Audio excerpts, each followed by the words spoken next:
मेरा न्यून प्रणाम, जय श्री राम। कभी कभार हम क्या करते हैं कि संत भगवान है, हम संतों की बातें नहीं मानते।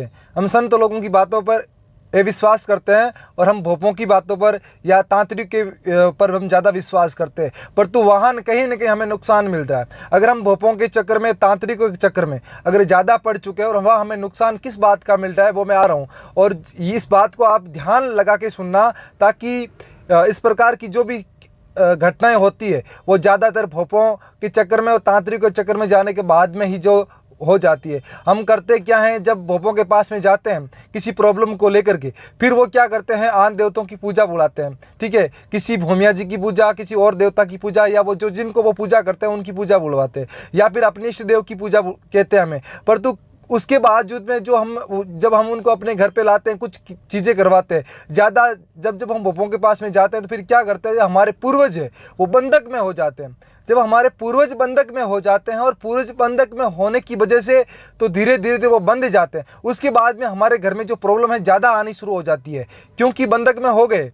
क्योंकि आज क्या करते हैं, हमारे घर के जो पूर्वज है उसने दूसरे घर भेज दिया, किसी झुंड में शामिल हो गए वो लोग।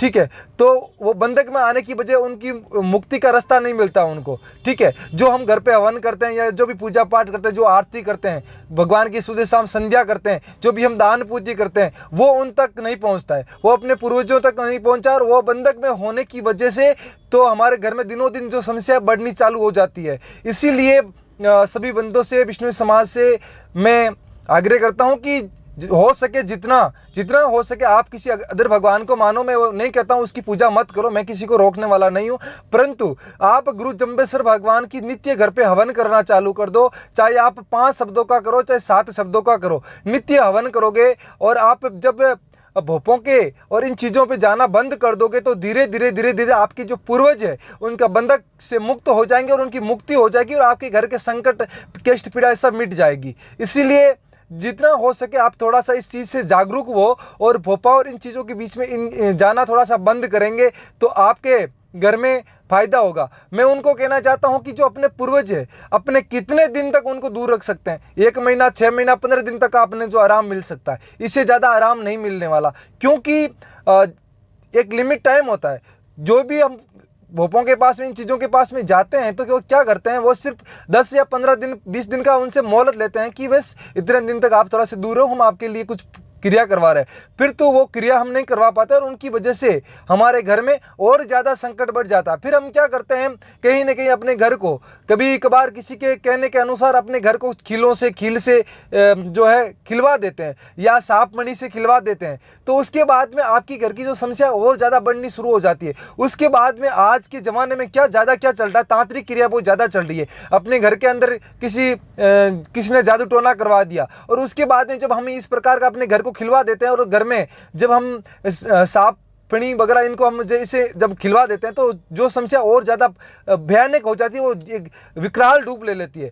क्योंकि जब पुरुष और बंधक में है और अपन और ज़्यादा उनको बंधक में कर रहे हैं तो उसके बाद में जो है चीज़ें और ज़्यादा विकराल रूप ले लेती है और उसके बाद में हमारे घर की समस्या और ज़्यादा बढ़ जाती है। इसीलिए जो इन चीज़ों से आप थोड़ा सा परहेज रखें, घर में नित्य हवन करें और गुरु जंबेश्वर भगवान की शब्दवाणी का हवन करें, आप गायत्री मंत्र का हवन करें, हनुमान चालीसा का पाठ करें। इस प्रकार का करने से आपके घर की धीरे धीरे समस्या खत्म हो जाएगी। और अपने पूर्वजों की मुक्ति के लिए भागवत गीता का पाठ करें।